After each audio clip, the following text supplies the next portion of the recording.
Gonzaga Nation SI on the Gonzaga Nation Media Network. I'm your host, Dan Dickow. We've kind of talked a little bit over the past couple of weeks about the slowing down of the calendar for basketball in the month of August, and where there's kind of limited news, there's limited stories, there's limited excitement.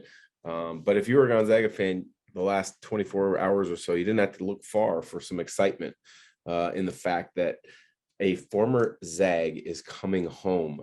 JP Batista, one of the most underrated players in Gonzaga history, in my opinion, one of the best players in that early 2000s stretch, teammate of Adam Morrison's, has just decided to come back to Spokane. I messaged with him about a week or so ago, was kind of just waiting for him to in the school to make the announcement of when they were going to say that he is joining the staff, but he is extremely excited to be back.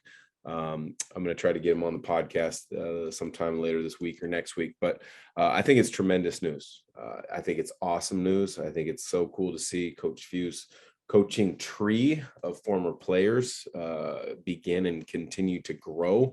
Not just former players, but also assistants. I mean, when you start looking at the different paths that some of the coaches who have either started and or worked under Coach Few are really kind of going in different directions, it's cool. But when you look at the grad assistant spot, which is what JP Batista is taking on, it's a springboard to getting your college coaching career going. A lot of coaches have their own philosophies on what they want young up and coming coaches to kind of do to kind of cut their teeth, to kind of prove their so-called worth in the industry and kind of learn maybe as their current head coach went through a similar path. And so the GA spot is really important for a lot of programs, and it's becoming important for Gonzaga.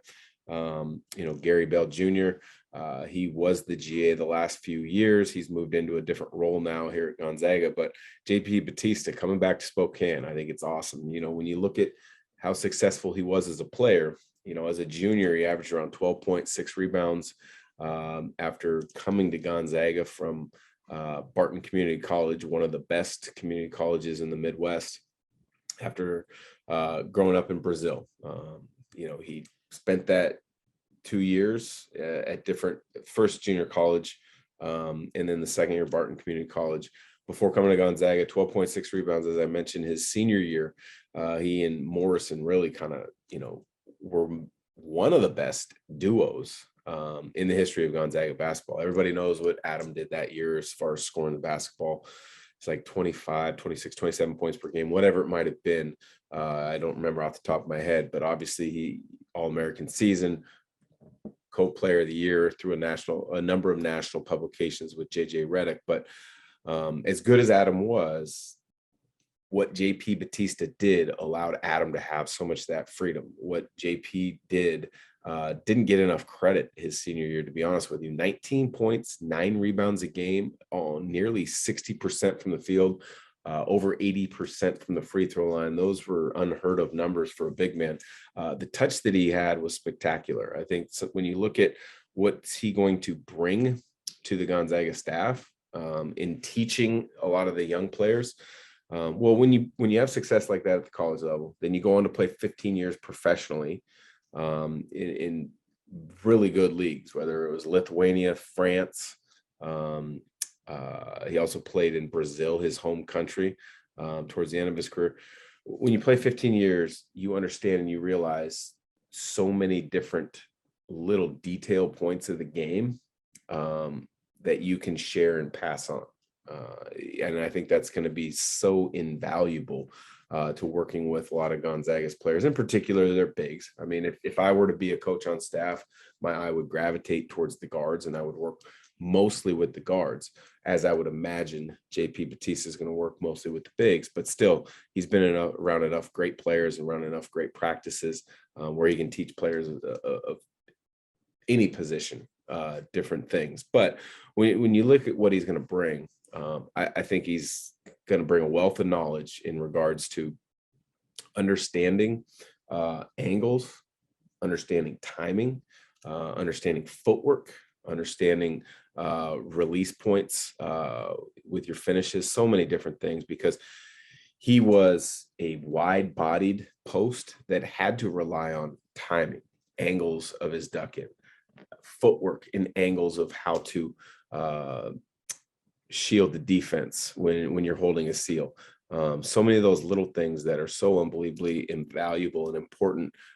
He's going to have little nuances, little tricks to show the guys. I think it's going to be really good. I'm excited to get down to practice at some point this fall and watch some of the things that he may be working on with some of the guys, because again, 15 years of professional knowledge. You just think about the countless practices, the shoot-arounds, the game films, the games that you've gone through and prepared for. So there is so much knowledge there. Even if he shares a fraction of it with each of the guys, I think it's going to be a huge benefit to the young Gonzaga bigs. So really looking forward to it. I think the other things that he's going to bring is just a patience. You don't have a 15-year career at the many levels that he has without a patience to understanding the season is long. Looking back at my career, sometimes I got impatient, wanting to play more minutes or unhappy with things here and there. But to go through an 8-9 month season, which an international professional season really is, and then do it for 15 years, you have to have patience. You have to look at the big picture. You have to understand, what it is, what practices and games are going to look like, and your training needs to look like at the start of the season to what the end of the season is, and kind of carry that game plan out. So I think that's incredibly invaluable alongside the love of the game. I mean, you play 15 years professionally, you absolutely love it.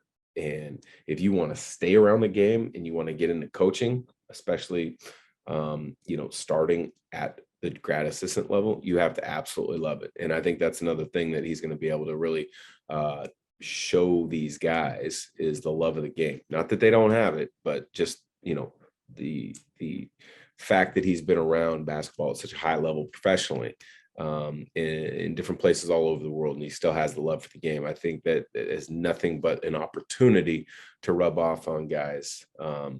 He's also going to bring an understanding of a team first mentality. I mean, talked about Adams junior year, which was JP's senior year, and the numbers that he had. JP's numbers could have been even better, but the team first mentality and understanding, if they were going to be successful and they were going to be great, Adam was going to be the guy, and JP was going to be that kind of secondary guy. And when you look at the secondary guy, if your secondary guy is averaging 19 and 9 and not complaining about touches or not complaining about attention, that's pretty impressive of an approach from a young man. And I think that kind of team first mentality is from another coach, another member of the staff, is going to be awesome to see. But all in all, when I messaged with him last week and I learned he was going to be on staff, I was excited to see. It. I'm excited to see him in action at practice.